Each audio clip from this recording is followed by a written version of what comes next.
I don't know that I just got a text from my wife. I've never seen our fans not leave the stadium like that, even when it rained. You know, Claude made a mention that at the start of the second half, there wasn't an empty seat in the house other than the ones they purchased. And our fans were elite today. We asked them to be.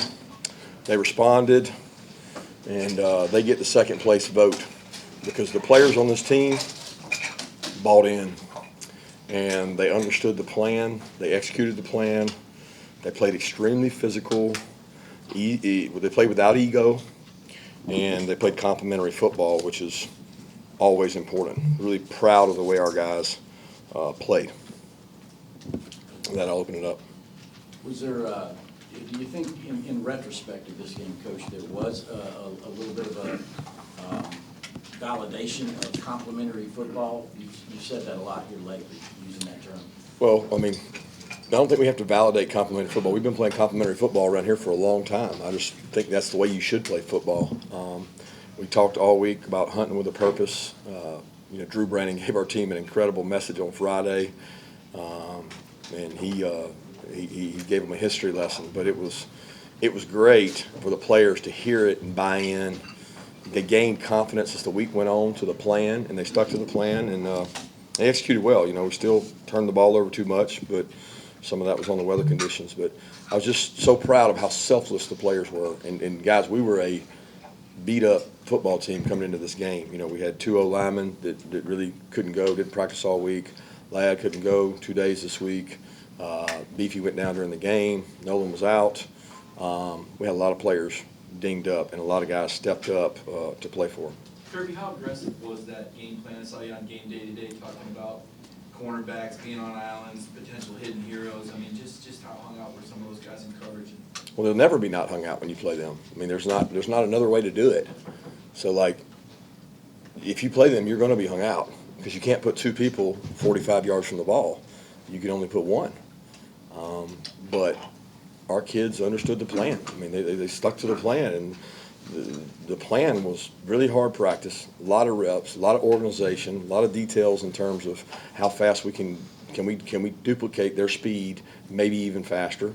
Can we get lined up? Can we execute? Can we stop the run? Those are all questions that we had coming in, and you know, we don't get to play against that kind of offense, so it's tough to prepare for. Kirby, you were asked before, earlier in the week, about how Kelee had played, comes out, has that interception. Just what did you think of his performance? Yeah, he's resilient. He's a competitor. You know, he texted me on, I guess it was Sunday morning as we were getting ready for Tennessee, and he's like, "Can I come see you?" And I'm like, "What's going on?" And he's like, "I want number 11." And I'm like, "Well, that's not the game plan. You know, that's not what we're doing. We're going to do it the way we think's best." And I appreciate your energy and your enthusiasm, but we're going to put a plan together, and we're going to ask you to execute it, and he bought into that. He practiced really hard this week. It was important to him to play well. Kirby, players were saying that Nolan Smith kind of spoke to the team a little bit before the game. Kind of what impact you think did that have? I didn't hear him. I know I heard his voice talking in there, but I don't know exactly the message and what he said. But, I mean, there was a lot of guys that spoke up and said, "Hey, this guy would be out there giving it all for us. The thing we can do is come out and compete and play for him." Because, you know, Nolan's unique. Nolan plays for the University of Georgia.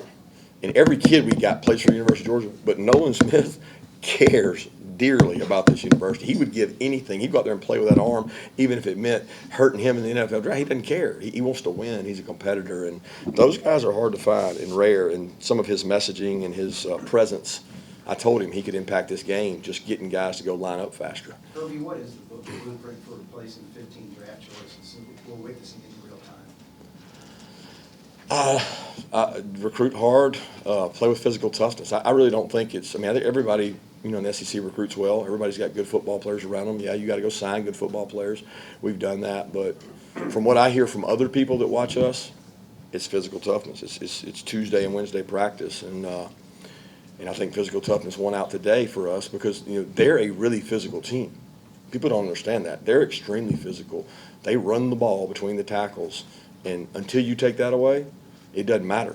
It doesn't matter what you do outside. You better be able to strike people and get off blocks. Jalen Carter, coach, getting him back, just obviously he made plays, but does his presence also ignite something in interior defensive line? I think it gave us some juice in it. The one thing it gave us was depth. I mean, we had 2 guys in that room come up with a flu this morning, and I'm like, and Jalen's gonna have to play more snaps, and he took it head on, and I don't know how many ended up playing, but he's certainly a energy boost in terms of the confidence the other players have in him. Kirby, a lot of attention. Kirby, a lot of attention on Hooker this week. What about your quarterback's play? I thought our quarterback played really good. He played within the system. He understands our system. He puts us in the right place so much. The drive before the half, I mean, that was just clockwork for him to eat their time and guarantee that they didn't get a double possession because they were getting the first possession of the second half.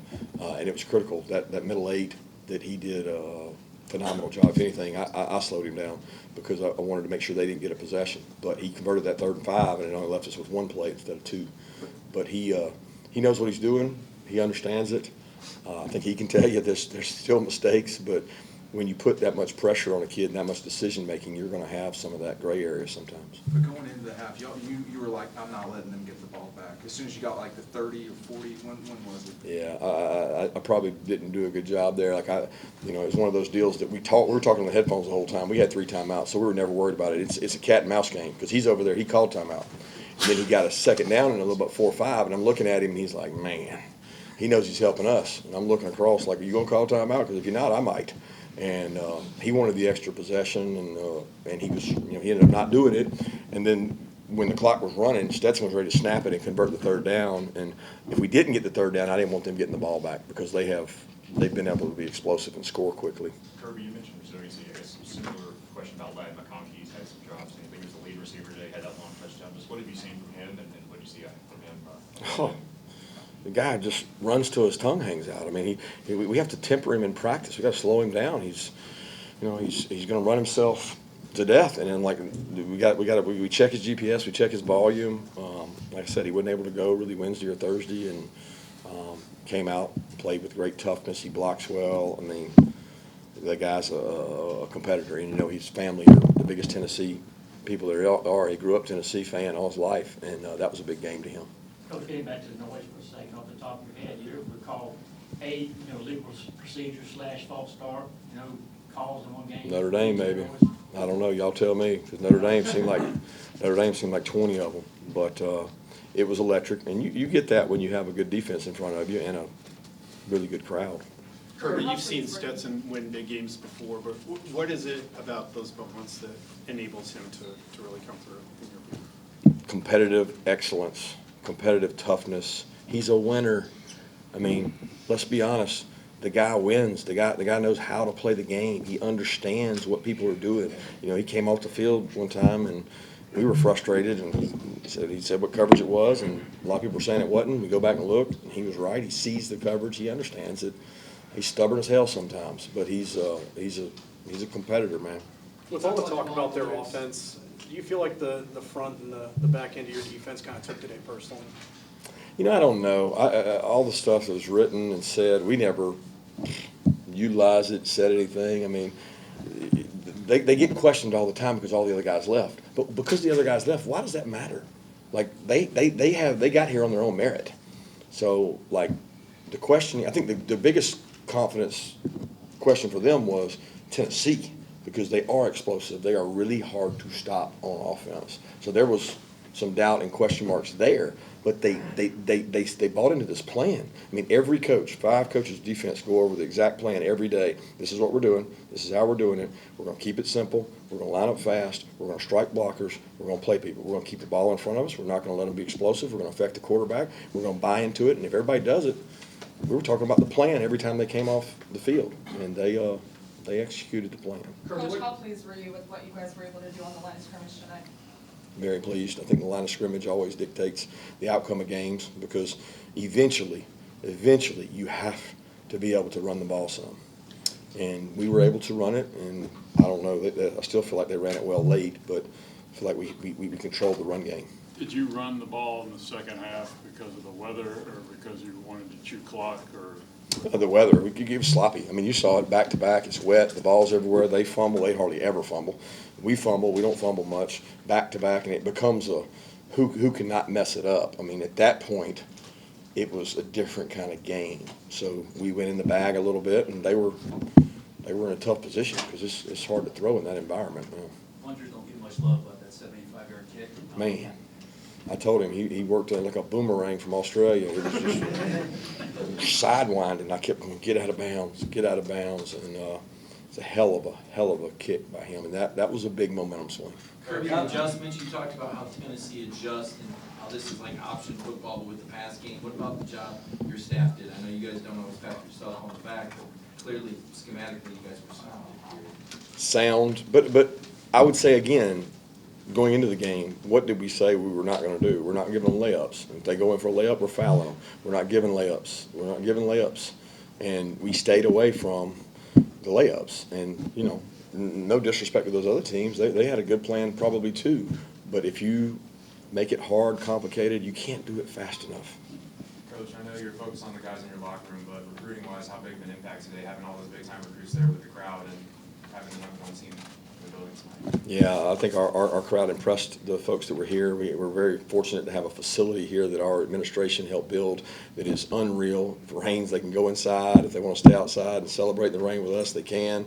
A lot of them are going back over to our facility now to spend time with us, and ultimately this game will probably get us, you know, another good player that will probably be playing here against them in 2 years. You know, and that's the name of the game. You want to be a good coach, you got to sign good players. How's Bill? I don't know. It's a great question. Unfortunately, they told me they were taking me for X-ray, and then I never heard anything else. So I don't know there. What impressed you most about the team? I mean, you guys have had a lot of big games in recent years, but maybe a lot of these guys haven't been in the prominent roles that they were in tonight. Just the courage to stick with a plan. I mean, there's a lot of folks outside doubting them. They never doubted themselves. I mean, a lot of confidence in that room. These players are confident. I'm most proud of our staff, man. Our staff really worked hard this week to have a good plan, to execute the plan, and the players didn't let their ego get in the way. Game day's here, SEC Nation's here, everybody's here. So the biggest matchup in Athens, I'm gonna stick to the plan. And the plan was to execute your job, play in and play out, be explosive on offense, push the pocket on the rusher and on the rushers, and they did that. Why were you guys able to execute the plan that you talked about when so many other teams that the Tennessee's played this year have not? I don't know. I don't know the other team's plan. You know, I don't know. For us, it was all about getting lined up quicker than they do, and you know, practice. We told our players they did double the reps this week in terms of the amount of minutes you practice in a period. If it's 12 minutes, you usually do 24 plays. Well, we had periods where we were getting 35 and 40 plays because of how fast they were going, and they doubled up, and I think that helped play a part of it. I think the success we had early in the game. Because when you play Tennessee, they go for the knockout blow in the first round. You got to survive it. And I don't like surviving anything. We want to attack it. But with them, it's about surviving that. Kirby, how big was Arian's catch, and especially just with everything he's gone through to even be back out there? Man, that guy stays out there. I kept having dreams I was going to have to put him in against their 11 to let him run with him. But he stayed after practice every day. Ran a lot of comeback routes, a lot of slants, a lot of deep balls, and for him to get that is so much gratification for this kid who worked so hard. And he had bumps and bruises during the week and had to go in a black shirt and bounced all the way back and really thought he was going to catch that ball late to put a dagger in there. But he's a great kid, and he's a really good player. You talked about dreams a second ago. Did you sleep well last night knowing what y'all were getting into? I slept better as the week went on because I felt really good in the plan we had. I thought we had to execute it, and I told my wife and kids leaving today, I said, we've done everything we can do. We've put together a great plan. Our kids have bought into it. Just go execute it, you know. I knew that our crowd would impact the game, and someone texted me and said, hey, you remember Alabama-Auburn last year at Auburn? They had crowd noise galore, and they had all those sacks. And it goes back to when you play on the road in the SEC, you can't account for that 0.2 seconds of get off that changes the rush, and it changed tonight. It helped our rush. Years past, your players would be out dancing with the student section for 15 minutes after the game. For the most part, it seemed like everybody just kind of headed to the locker room. Is that something that they just instinctually, you beat the #1 team, But it didn't, you know, celebration-wise, at least outwardly, didn't seem that way. Is that just a mindset that this is not the end? I hope they're just not ready to get downtown. I hope that's not the problem. So they buy into it. They understand that humility is a week away. They've got to go to Starkville next week, which is a tough game. And I'll be honest with you, our guys probably want to get in there to go in there and celebrate. Half of them, they want to go get their phones as soon as they walk in. So they're like, well, I can't say that. They're just like like my kids. They want to go get their phone and see what somebody said about them. So y'all say nice stuff about them tonight. Just take two more questions. Claude, is this going to break a record for us? We're going like 2 hours. Two more questions. Kirby, you've been here a long time. Was this just the loudest ever?